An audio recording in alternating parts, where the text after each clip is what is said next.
주셨습니다. 호산나 찬양을 외치는 우리 모두가 되기를 주의 이름으로 소망하고, 그런 주님과 언제나 어디서나 동행하는 축복을 누리시게 되기를 간절히 바라겠습니다. 오늘 오후 예배는 신앙 강좌로 저희들이 모였는데요. 오늘 본문의 말씀은 에베소서에 있는 말씀을 통해서 우리의 싸움은 이라고 하는 제목으로 함께 나눠보려고 합니다. 오늘 예배를 드리시는 우리 믿음의 성도님들께서는 이렇게 귀신, 악마, 사탄 이런 이야기를 들으시면 어떤 생각이 드실까요? 말씀을 준비하면서 지금은 좀 그렇지 않은데 예전에 전설의 고향이라는 프로그램이 있었습니다. 그래서 지금 생각해 보면 이렇게 큰 텔레비전도 아닌데 할머니 할아버지와 함께 그 방에서 그 전설의 고향을 봤던 기억이 있고요. 어린 마음에 그리고 할머니 할아버지 댁에 이렇게 바깥에 화장실이 있었거든요. 그래서 이제 거길 다녀오는 게 좀 무서웠던 기억도 있습니다. 그러나 조금 이제 나이가 들다 보니까 전설의 고향에서는 참 귀신 분장을 잘했다라고 하는 사실을 알게 되었고, 그리고 나서는 이제 워낙 미디어들이 발달하니까 그런 귀신에 대한 이야기뿐만 아니라 사람의 심리에 대한 이야기들도 참 많이 이야기를 합니다. 제가 말씀을 드린 것은 저에게는 그렇게 교회 안에 있어서 마귀, 사탄, 악마 이런 얘기를 들었지만 그게 크게 이제 저한테는 예수님이 계시지, 어린 마음에 교회에서는 예수님 찬양하면 이기지, 이렇게 이제 교회 학교를 다니다 보니까요 큰 어떤 두려움이나 고민이 없었는데요, 20대 때 처음으로 이렇게 이제 신학교를 다니고 있기도 했지만 마귀에 대해서, 악마에 대해서 고민했던 계기가 있었습니다. 잠깐 화면을 보시면요, 아시는 분들도 아시겠지만 예전에 1997년작이거든요. 키아누 리브스라고 하는 유명한, 이제 그 당시 아주 젊은 배우고요. 우리가 잘 아시는 알파치노라고 하는 대배우가 이제 주인공인 데블스 애드버킷이라고 하는 영화가 97년도에 한국에서 개봉을 했습니다. 그런데 이 영화를 저는 그 당시에는 이제 학생이어서 청소년 관람 불가라 보지 못했고 알지도 못했는데, 이제 신학교를 가서 어떤 우연히 이 영화를 접하게 된 거예요. 네, 옛날 영화입니다. 그런데 이 영화에서, 영화의 간단한 줄거리가 어떻게 되냐면요, 키아누 리브스가 플로리다 작은 동네에 그 동네의 변호사예요. 승률이 64번, 64번을 변호사로서 이렇게 법정에 갔는데 이긴 거예요. 이제 55번째를 앞두고 있습니다. 그런데 자신의 의뢰인이 자기는 무죄라고 얘기를 했는데 나중에 알고 보니까 자신의 학생을 성희롱한 나쁜 사람인 거예요. 그래서 화장실에 잠시 법정에서 휴정을 한 상황에서 이 키아누 리브스가 세수를 막 하면서 고민을 해요. 내가 변호사로서 내 의뢰인을 지킬 것인가, 아니면 법적인 양심을 이걸 가지고 포기해야 되나. 그 찰나의 순간에 이 키아누 리브스는 승리를 선택합니다. 이긴 거예요. 이기니까 갑자기 막 그 동네에서 대서특필이 되고 사람들이 막 관심을 가져요. 그러다 보니까 뉴욕에서, 이제 우리로 얘기하면 서울이잖아요. 서울에서 유명한 이제 법률 회사의 사장이 와서 스카우트 제의를 합니다.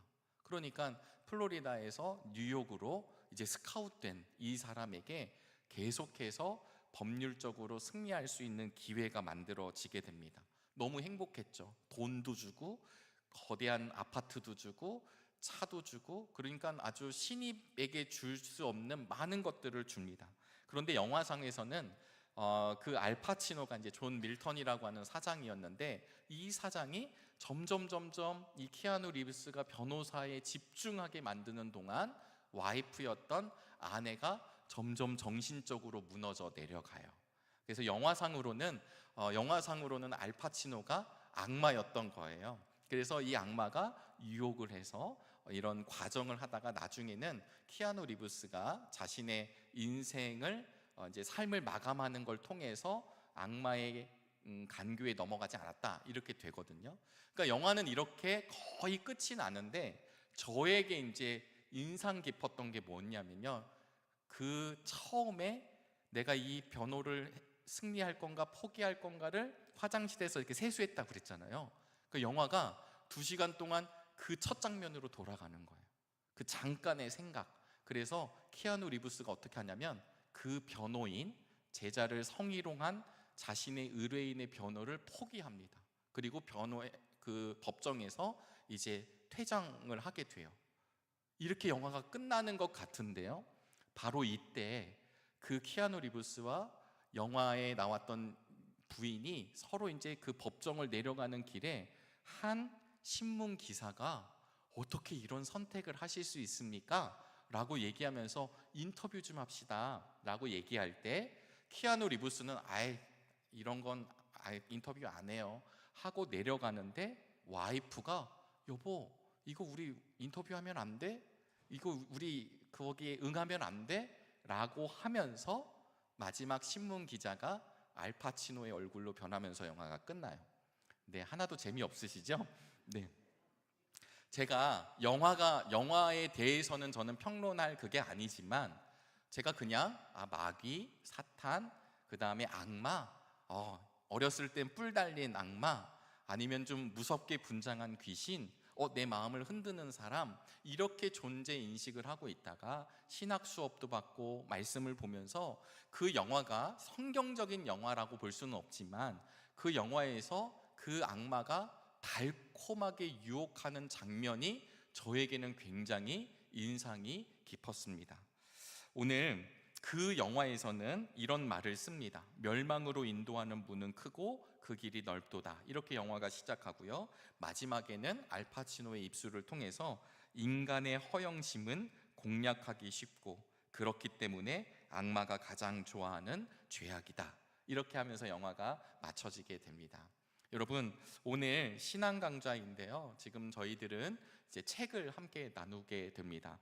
오늘 제가 함께 나누고 싶은 책은 C.S. 루이스의 스크루테이프의 편지라고 하는, 이렇게 되게 얇은가요? 두꺼운가요?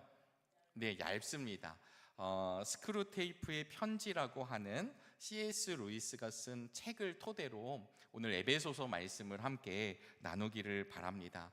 우리가 잘 아시다시피 C.S. 루이스는 나니아 연대기 같은 이런 환타지 소설을 통해서 예수 그리스도에 대해서, 또 우리 기독교에 대해서 변증했던 분으로 유명합니다. 그런데 이 C.S. 루이스가 원래는 무신론자였거든요. 또 얼마나 똑똑한 사람일까요? 그런데 이 스크루테이프의 편지가 쓰여졌을 때가 1941년도예요. 그러니까 시기적으로 보면 제2차 세계대전이 한창일 때 이 책을 가디언지, 영국의 가디언지에 1년 동안 이렇게 내면서, 잡지에 글을 실으면서 이 글들을 책으로 엮게 된 것입니다. 그러면서 C.S. 루이스가 사실은 무신론자였는데, 그가 그리스도인으로 이렇게 개종하게 되고 크리스찬이 되고 난 뒤에 이 이야기를 쓰게 돼요. 그러면서 방금 말씀드린 대로 2차 세계대전 당시가 얼마나 혼란한 시대였을까요? 우리 대한민국, 우리 그 땅에도 계속 영향이 있었잖아요. 신학적으로도 보면 그 당시에는 인간적으로 우리가 알고 있는 이성, 우리가 갖고 있는 이 선한 마음들이 하나님께 갈 거라고 생각했었어요. 그런데 2차 세계대전 막 아주 온 세계가 혼돈의 도가니로 빠지게 되니까 인간이 선하다라고 느끼지 않고, 인간이 얼마나 악한지, 그리고 그런 가운데서 우리 이성이, 우리의 합리성이 과연 하나님 보시기에 합한 걸까라고 하는 질문과 의문들이 들어왔겠죠. 또 어떤 질문이 있었을까요? 수많은 전쟁터에서 젊은이들이 죽어나갈 때 정말 하나님은 살아계신가? 하나님이 계시면 어떻게 이런 일들이 비참하게 이루어질까라고 하는 얼마나 많은 신에 대한 물음들이 있었을까요? 그런데 이 당시에 C.S. 루이스는 이 2차 세계대전 당시에 있었던 그 시기에 썼던 이 글을 통하여서 사실은 반대로 역설적으로 하나님이 우리를 사랑하고 계심을 사실은 이야기하고 있습니다. 자료를 찾아보니까 이 당시에는 굉장히 많은 논쟁이 좀 있었다고 그래요. 어떻게 악마의 입장에서 글을 쓸 수가 있는가? 그리고 이거 너무 우리를 이렇게 유혹하는 글이 아닌가라고 하는 이야기들이 있었지만, 오늘 저희들이 함께 보는 이 글은요, 악마의 입장에서 글을 썼고요. 악마의 입장에서 어떻게 그리스도인을 유혹할까, 어떻게 그리스도인이 되지 못하게 할까라고 하는 말을 쓰게 되었습니다. 우리 책 표지인데요. 제가 본 책은요, 우리 홍성사 출판사에서 나온 이 책입니다. 아마 우리 갖고 계신 분들도 계시겠지만, 이 책을 저희들이 사순절 이제 고난 주간 기간 동안, 또 우리 신앙생활 하는 동안 한번 읽어보시면 참 좋겠습니다. 이 책은요, 삼촌 악마인 스크루테이프가 조카 악마인 웜우드에게 31통의 편지를 쓴 이야기가 담겨져 있습니다. 이 책을 읽다 보면 환자라는 말이나 그 환자라고 표현하거든요. 이 환자가 새내기 그리스도인이고요. 그리고 이 악마 입장에서 원수는 누구일까요? 하나님입니다. 그러니까 책을 읽다 보면 나도 모르게 이거 자꾸 이 악마의 소리에 넘어갈 수 있거든요. 그러니까 이 악마가 얘기하는 것을 뒤집어서 우리가 좀 바라볼 수 있어야 됩니다. 그래서 우리 스크루테이프의 편지를 이렇게 보통 평가하는데요, 환자를 유혹하여, 이제 그리스도인을 유혹하여 원수로부터 멀어지게 하려는 악마의 간교한 계략을 문학적으로 잘 형상화한 책이다, 이렇게 쓸 수 있습니다. 그러면서 C.S. 루이스가 서문에 이런 이야기를 씁니다. 악마에 대해 생각할 때 우리 인류가 빠지기 쉬운 두 가지 오류가 있습니다. 하나는 악마의 존재를 믿지 않는 것입니다.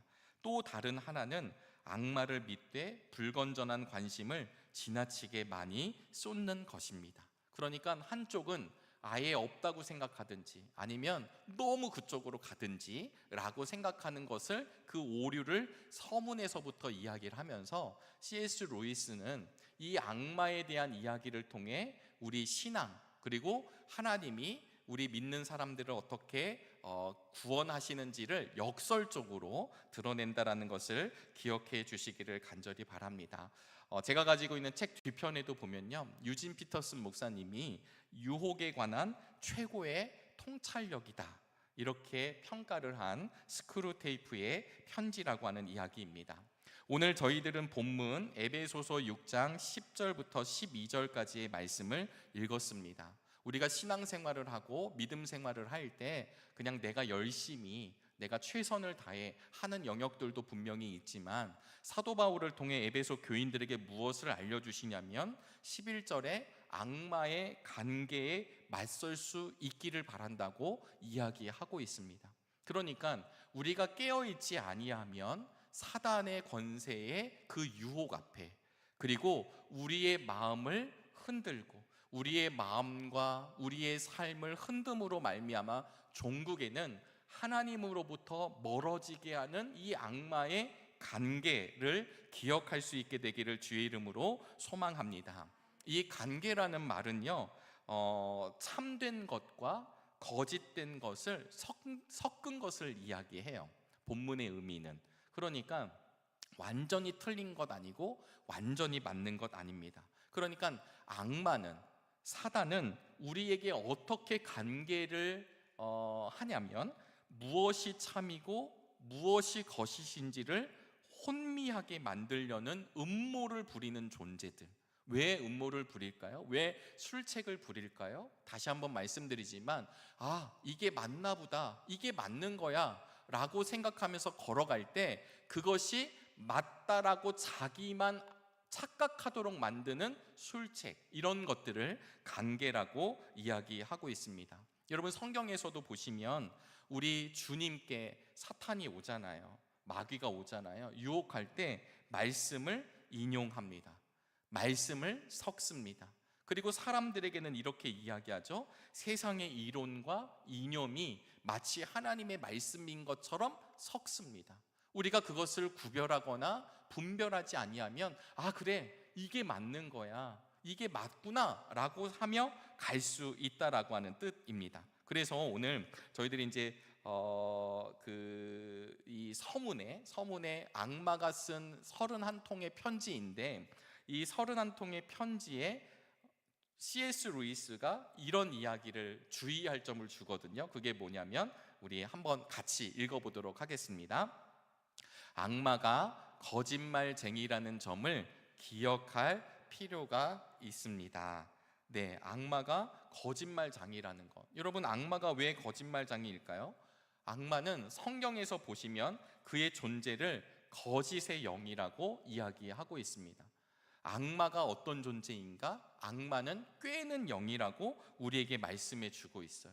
악마는 우리의 심령을 혼미케 하는 자라고 이야기하고 있습니다. 그러니까 오늘 이 스크루테이프의 편지는 이 말이 사실이다, 이 말이 진짜다, 이런 걸 알려주기 위해서가 아니라 악마가 있는데 이 악마가 어쩌면 이런 식으로 이렇게 우리의 마음을 바꾸어내고 우리를 유혹한다라는 것을 기억할 수 있게 되기를 간절히 바라겠습니다. 우리 C.S. 루이스가 이런 이야기를 하게 되는데요. 우리 PPT에 보면 중년이라는 길고 지루하고 단조로운 세월은 이라고 쓴 챕터가 있습니다. 우리 그 PPT를 좀 알려주시면 감사하겠습니다. 제가 잠깐 읽어보겠습니다. 중년이라는 길고 지루하고 단조로운 세월은 풍요롭게 사느냐 역경을 겪으며 사느냐에 상관없이 우리 작전을 펼치기에 아주 좋은 적기이다. 꼬리를 무는 불행한 연속, 젊은 날 품었던 사랑과 희망의 점진적인 쇠락, 수없이 넘어져 이제는 만선이 되어버린 유혹들을 앞으로 영영 이길 수 없을 것만 같은 조용한 절망, 우리가 그들의 삶에 만들어 놓은 무미건조함, 맞나요? 네, 우리가 그에 대한 반응으로 만들어 놓은 모호한 원망, 이 모든 것들은 인간의 영혼을 마모시켜 소진케 할 절호의 기회를 제공한다. 이와 반대로 풍요로운 중년기를 보낼 경우에는 우리의 입지가 한층 더 확고해진다.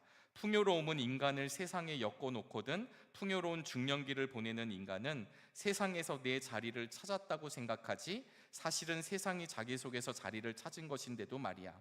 갈수록 높아지는 명성, 넓어지는 교제권, 나는 중요 인물이라는 의식, 열중할 수 있는 즐거운 일에 가중되는 압력 등은 이 땅이야말로 편안히 안주할 수 있는 고향이라는 인식을 심어주는데 이것이야말로 우리가 원하는 바다.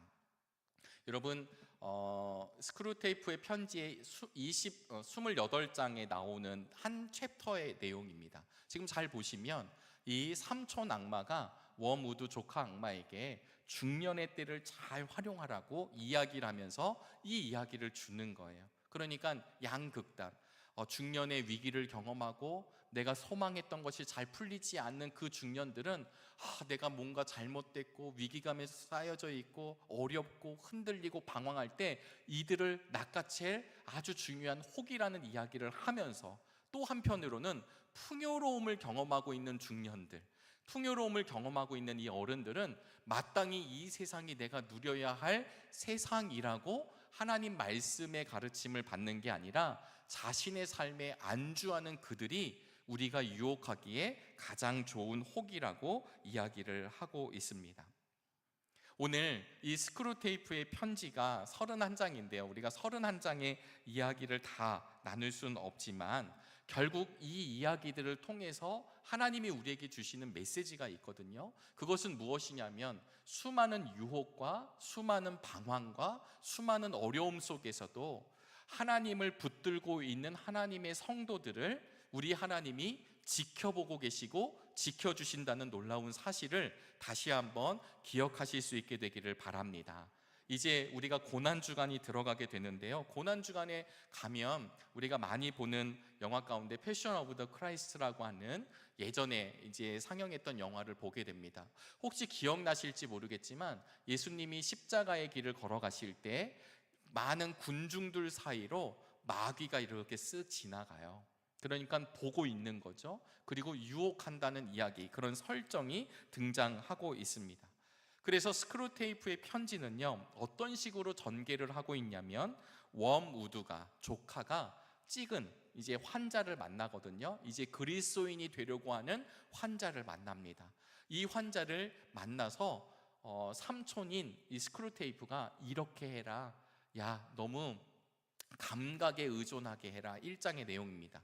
그리고 현실에 대해서, 그리고 세계의 그 일상적인 세계에 묶어두는 작업을 해야 돼. 그리고 몸으로 실제하는 것을, 몸으로 경험하는 것만 실제한다고 생각하게 해야 돼. 그러니까 다른 말로 표현하면 이 감각적인 세계 위에 영적인 세계가 있다는 것을 모르게 해야 돼. 이게 이제 1장으로 시작이 되거든요.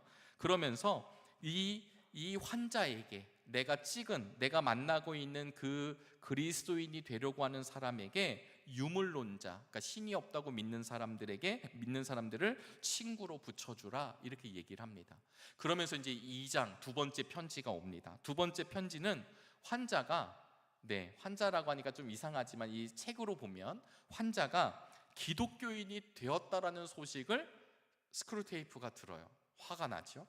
너 뭐 했냐? 이제 이런 식의 대화들이 오고 가는 것입니다. 그러면서 다시 2장에 보면 이렇게 얘기를 해요.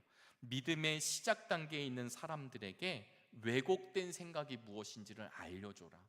여러분 지금 흐름을 같이 이해하실 수 있겠죠? 이제 처음부터 그리스도인이 되지 못하게 막고 있다가 2장에 됐다는 소식을 들으니까 그가 교회 안에, 진리 안에, 말씀 안에, 주님 안에 온전히 서지 못하도록 사탄의 생각을 유혹을 한다는 것입니다. 거기에 첫 번째가 뭐냐면요, 교회와 교인에 대한 불신과 실망감을 줘라. 신앙적인 결단을 하는 것을 의심하는 마음을 심어줘라. 여러분, 제가 아까 중년의 이야기도 잠깐 28장에 있는 내용이지만 오늘 신앙생활하고 있는 우리들은 어떠실까요? 나는 늘 깨어 있어.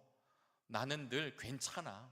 나는 오랫동안 교회 안에 있었고, 나는 오랫동안 신앙 안에 있었으니까 나는 별일 없어. 나는 당연히 구원받은 사람이야. 물론 하나님이 우리에게 구원을 허락해 주셨지만 나 스스로가 아무런 점검도 없이 이것이 맞다라고 이야기하는 것이 과연 올바른가?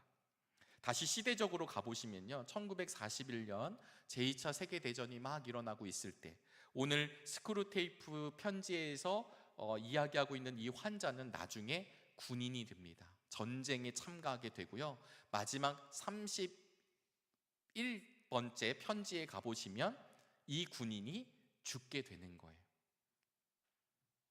죽은 거예요. 그러니까 육신적으로는 죽었는데 이 스크루테이프의 편지에서는 우리가 그 영혼을 지옥으로 보낼 수 있었는데, 우리 집으로 데리고 올 수 있었는데, 그 군인이 죽음으로 말미암아 영원한 하나님 나라의 백성이 되었다라고 역설적으로 이야기를 해주는 장면입니다. 제가 기억이 나는 한 군데는 또 뭐가 있냐면요, 영적으로 도움을 주고받을 수 있는 친밀한 관계를 어그러뜨려라. 어머님 얘기가 나오게 되는데요, 예를 들면 이렇게 이야기합니다. 관계에 필수적인 서로의 의무를 등한시하고 영적인 것에만 집중하도록 만들어라. 원무드야. 과거의 경험을 통해 부정적 감각을 불러일으키고, 어머니에 대해서는 실제적인 것을 도와주지 말고 영적인 것만, 어머니가 구원받기를, 어머니가 잘 되기를, 우리 어머니가 잘 살기를, 그런 표상적 이야기만 해줌으로 이 환자가 제대로 서 있지 못하도록 하라라는 내용이 3장의 세 번째 편지에 나옵니다. 또 기도에 관해서 이 환자가 기도에 대해서 하고 있다라는 보고를 들은 삼촌 스크루테이프가 이렇게 이야기합니다. 기도를 주문으로 만들어라.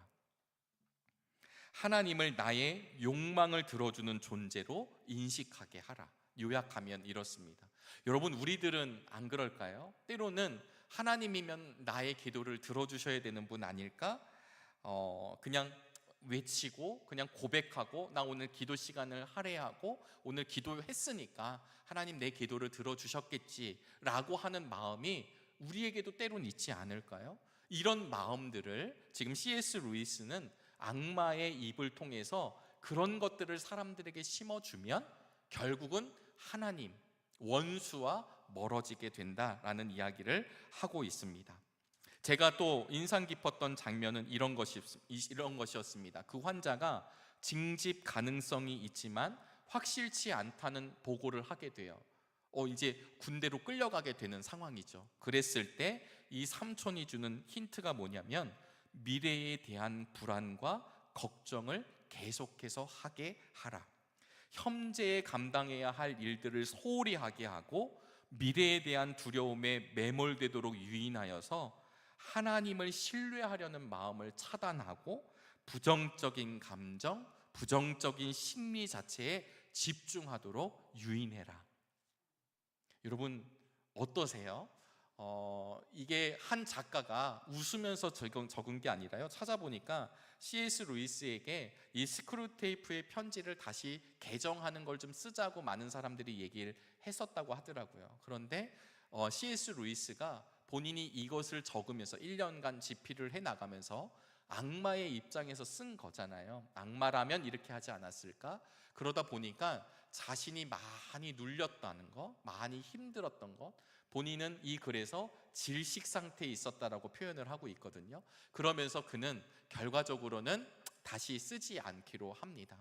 그러나 무신론자였던 C.S. 루이스가, 그리고 그 당시 환경과 상황 속에서 하나님으로부터 멀어져가는 사람들 앞에 그가 나타나서 했던 이야기는 결과적으로 이 많은 유혹들 속에 하나님의 말씀을, 하나님을 붙잡고 있는 자들, 그리고 오늘 본문에 있는 말씀처럼 사도 바울이 우리에게 말씀해 주신 것, 우리가 사람들과 싸우는 것이 아니라 사단의 권세, 공중의 권세 잡은 자, 악한 영, 이 영과 싸우고 있다는 것을 인지하면 우리들의 신앙생활이 마치 문화적인 생활을 하는 사람들이 아니라 치열한 싸움이라고 하는 것을 사도 바울은 계속해서 이야기해 주고 있습니다. 우리 성경 말씀입니다. 성경 말씀 디모데전서 6장 11절부터 12절에 사도 바울이 이렇게 고백하고 있습니다. 하나님의 사람이여, 그대는 이 악한 것들을 피하십시오. 의와 경건과 믿음과 사랑과 인내와 온유를 쫓으십시오. 믿음의 선한 싸움을 싸우십시오. 영생을 얻으십시오. 하나님께서는 영생을 얻게 하시려고 그대를 부르셨고 또 그대는 많은 증인들 앞에서 훌륭하게 신앙을 고백하였습니다. 아멘. 하나님의 사람들에게, 그리고 디모데에게 권하면서 말씀하신 것이 있는데 그것이 무엇이냐면 믿음의 선한 싸움을 싸우라고 이야기합니다.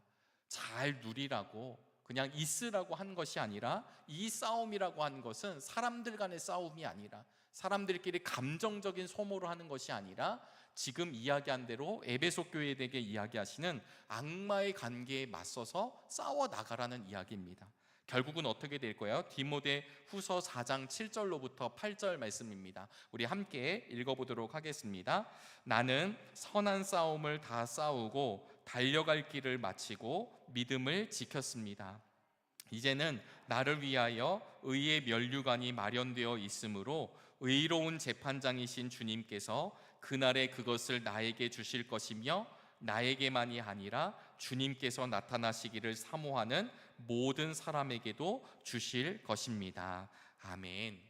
여러분, 이런 거와 같이 스크루테이프의 편지가 이제 10장을 10번째 편지가 넘어가게 되면요, 이제 친구들을 만날 때 냉소자들을 만나게 하는 것, 속물 같은 친구들을 만나게 하는 작업들, 그리고 신앙의 의심, 불편함을 거리낌 없이 표현하게 만드는 것, 그런 것들뿐만 아니라 진정한 쾌락을 맛보는 것을 막아내라고 하는 것. 왜냐하면 그 당시 본문에 나오는 환자가요, 나 은혜가 회복되었습니다 라고 하는 보고가 나오게 되자 어떻게 이야기하냐면 진정한 거에 대해서 알지 못하게 하고 막 흐트러 버려요. 또 어떤 이야기가 있냐면요, 전쟁이 소강 상태에 들어갔다는 보고가 들어가자 시간의 의미를 왜곡합니다. 모든 초점을 현재에 맞추지 않고 미래로만, 먼 미래로만 맞추게 하고, 그리고 감사를 잊어버리게 하고, 영원한 세계를 알지 못하도록 이 삼촌이 계속해서, 스크루테이프가 계속 워무드에게 이야기를 하고 있습니다. 심지어 탐식을 부추기라고 하는 내용도 나와요. 먹는 거에 대해서도 나옵니다. 여러분, 1941년도거든요. 지금으로부터 대략 몇 년도일까요? 이제 한 85년, 90년 정도가 되어가는 전에 쓰여진 이 책, 결혼에 대해서, 사랑에 대해서, 성에 대해서 다 왜곡하라고 이야기하고 있습니다. 심지어 우리에게 통찰력을 주는 이야기 가운데는 내가 시간의 주인이라고 알게 하자, 내가 나의 주인이라고 알게 하자, 신앙을 정치 도구화하게 하자, 영적인 교만에 빠지도록 하자, 영원한 것에 집중하지 못하도록 만들고, 그리고 잘못된 영성을 부추기자, 이런 이제 요약된 내용들이 계속해서 워무드에게 채근하면서 이야기를 하고 있습니다. 사랑하는 우리 정릉의 교우 여러분, 저희들이 이제 내일부터 고난주간 특별 새벽 기도회를 지나갑니다. 저는 이 책을 보면서 가장 저에게 와 닿았었던 것은 어떤 내용이었냐면, 어쩌면 형식적으로 묶여져 있는 우리들의 신앙을 향해서 알려주는 것 아닐까. 이 정도면 되겠지, 그리고 이렇게 하면 괜찮겠지. 어쩌면 우리들도 이럴지 모르겠습니다. 우리 특별 새벽 기도회를 일주일 동안 열심히 하면 이제 내년에 하면 되겠지.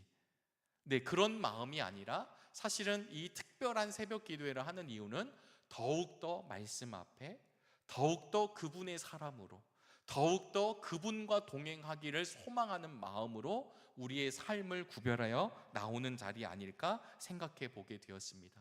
이 편지가 말미로 가면 갈수록 말씀드렸던 환자가 점점 신앙이 깊어져요. 그 환자에 대한 이야기를 보고를 통해 알 수 있게 됐는데요, 마지막 29번째 가보면요, 폭격 소식이 들려옵니다. 환자가 위험에 처해 있다라는 보고가 와요. 그랬더니 이 스크루테이프는 뭐라고 얘기하냐면, 빨리 저 환자가 비겁해지도록 만들라고. 그 죽음 앞에 비겁해지는 존재, 스스로에 대한 비겁함을 인식하게 되면 예수님을 부인했던 베드로처럼, 오늘 본문에 나왔던 베드로처럼 그런 존재로 전락시키자고 이야기를 하게 됩니다. 심지어 환자가 아프잖아요. 피곤하고 피로한 것을 활용하여서 이 환자가 온전한 하나님의 사람이 되는 것을 막아야 된다라고 이야기를 합니다. 결국 마지막 31번째에 가보시면 이렇게 책이 시작하고 있는데요, 30번째까지는 워무드를 사랑한다고 이야기하지만 이제 31번째 마지막 편지입니다. 모든 것이 허사가 되어버린 이 시점에 찔끔찔끔 눈물을 짜며 찾아와서는 이제껏 너한테 했던 다정한 말들이 처음부터 빈말이 아니었느냐고 묻다니, 몰라도 어쩌면 그리 모를 수가 있느냐. 너는 다 잡은 영혼 하나를 허무하게 놓쳐버렸다. 이러면서 이제 마지막 엔딩을 하고 있습니다. 여러분, 이 말이 책으로 보면 가장 비극적인 말 같지만 역설적으로 우리에게는 너무나도 은혜가 되는 이야기였죠. 마귀가, 악마가 그 사람을 결국 놓쳐버림으로 말미암아 어떤 일이 벌어졌냐면, 결국 그 사람은 하나님의 사람이 되었다라는 것을 이 스크루테이프의 편지를 통해 C.S. 루이스가 알려주는 것입니다. 시대의 혼란함이 있습니다. 어려움이 있고요, 또 개인사를 들여다보면 늘 좌절하고 절망할 때도 우리에게 있습니다. 과연 내 신앙이 잘 지켜지고 있는가? 내 믿음이 바로 서 있는가? 내가 잘 가고 있는가라고 하는 의심이 들 때도 분명히 있습니다. 그러나 이 사순절기를 보내는 가운데 우리 정릉의 귀한 성도님들께서는 하나님이 나를 붙잡아 주고 계시고, 나의 삶이, 나의 믿음이 하나님 앞에 나아가고 있음을 고백할 수 있게 되기를 간절히 바랍니다. 스크루테이프가 웜우드인 조카를 지금 비난하고 이게 계급사회처럼 얘기하는 거지만 그 웜우드에게 너 이거 못했다 저거 잘했다 박수를 치고 때로는 뭐라고 하지만 사실은 이곳에서 이 스크루테이프는 하나님의 마음을 이해하지 못하고 있는 것입니다. 그런데도 불구하고 C.S. 루이스는 이 책을 통하여, 이 편지글을 통하여 결국은 무엇을 이야기할 수 있을까요? 어마어마한 공격, 그리고 어마어마한 유혹, 그리고 우리가 때로는 그것 때문에 흔들리기도 하고 좌절하기도 하고 낭망하기도 하고 낙심하기도 하지만 하나님이 그렇게 쓰러진 그 영혼을 포기하지 않으셨다라는 것, 어쩌면 이 사실을 이제 하나님을 믿지 않다가 그가 하나님을 믿게 돼서 기독교를 변증하고 있었던 C.S. 루이스가 어쩌면 정말로 하고 싶었던 이야기 아니었을까요? 이 책을 결국은 뒤집으면 하나님의 편지가 될 수 있다고 여겨집니다. 하나님께서는 누구 하나를 포기하지 않으십니다. 시시각각 다가오는 악마의 전략이 있습니다. 그러나 자신을 지켜 그리스도인으로서 걸어가기를 원하는 하나님의 사람들, 그리고 마땅히 그 선한 싸움을 싸우고자 결단하고 걸어가는 믿음의 사람들을 하나님의 줄로 꼭 메어 주신다는 사실을 기억할 수 있게 되기를 주님의 이름으로 소망합니다. 오늘 워무드의 환자는요, 결국은 전쟁의 폭격으로 죽게 된 거거든요. 어떤 분은 이렇게 표현을 하더라고요. 유럽 전역에 전쟁과 죽음이 난무하고 하나님은 과연 계시는가? 라고 하는 의문을 제기할 때 어쩌면 C.S. 루이스는 죽음이나 전쟁은 재앙이 아니라 하나님을 만나는 하나님의 또 다른 과정이라는 것을 이야기하는 것은 아닐까라고 하는 이야기를 했는데 와 닿았었습니다. 사랑하는 여러분, 스크루테이프의 편지가 어떤 논설적인 글 아니고 그리고 되게 어려운 글은 아니지만 그러나 이게 쉽게 읽혀지지는 않더라고요. 그러나 이 31통의 편지를 읽어보시면서 나에게는 어떤 유혹이 찾아왔었는지, 나에게는 어떤 것이 유혹이 될 수 있는지, 반대로 그런 가운데서도 하나님이 나를 어떻게 지켜주시는지를 기억하실 수 있게 되기를 주의 이름으로 축복합니다. 책을 나중에 전체를 보고 나면요, 결과적으로는 이렇게 나아가더라고요. 사소한 우리의 삶으로 죄 앞에 무너지게 하는 것, 우리의 신앙을 흐리게 만드는 유혹이 찾아온다는 것, 그리고 이 현실에 안주하고 만족하게 한다는 것, 사람들과의 관계에서 갈등을 유도한다는 것, 나 중심적 사고로 다른 이들을 불편하게 한다는 것, 혼란케 하는 것, 내 감정에 완전히 빠지도록 만드는 것, 요약해보면 그런 식의 일들을 통해 우리의 신앙을 막아서고 있습니다. 오늘 에베소서 6장 10절로부터 12절 말씀 가운데 10절 말씀입니다. 우리 10절 말씀을 함께 읽어보시도록 하겠습니다. 끝으로 말합니다. 여러분은 주님 안에서 그분의 힘찬 능력으로 굳세게 되십시오. 아멘. 여러분, 사도 바울이 우리에게 주는 메시지는요, 이런 겁니다. 여러분들 힘으로, 여러분들의 능력으로, 여러분들의 삶으로 이겨내셔야 됩니다 라고 하는 말 이전에 어떤 말씀이냐면, 여러분은, 우리 모두는 주님 안에 있어야 합니다. 저는 우리 정릉의 모든 성도님들이 주님 안에 놓여져 있는 믿음의 성도인 줄로 믿습니다. 주님 안에서 그분의 힘찬 능력으로, 그분이 주시는 능력으로, 매 순간 함께 하시는 그분의 능력으로 굳세게 되십시오라는 말이 우리에게 힘이 되길 바라고, 우리에게 능력이 되길 바라고, 우리에게 위로가 되시기를 주의 이름으로 축복합니다. 우는 사자와 같이 집어삼키는 자를 찾는 이 시대지만 우는 사자일 뿐이고요, 묶여있는 사자일 뿐입니다. 우리의 믿음이 흐트러지지 아니하고 오직 하나님과 분명한 관계를 맺어 그분의 사람으로, 그분의 사랑으로 살아갈 수 있게 되기를 주의 이름으로 축복합니다. 이제 시작되는 고난주간, 또 이 시간이 특별해서가 아니라 이 기간 동안 우리의 삶이, 우리의 영이 깨어있게 되기를 원합니다. 이 시간 동안 우리의 믿음이 무장되는 시간이 되시기를 바랍니다. 그런 기대하는 마음으로 우리 주님과 함께 십자가를 달게 지고 함께 십자가의 길을 걷는 우리 정릉의 모든 성도님들 되시기를 주의 이름으로 축원합니다.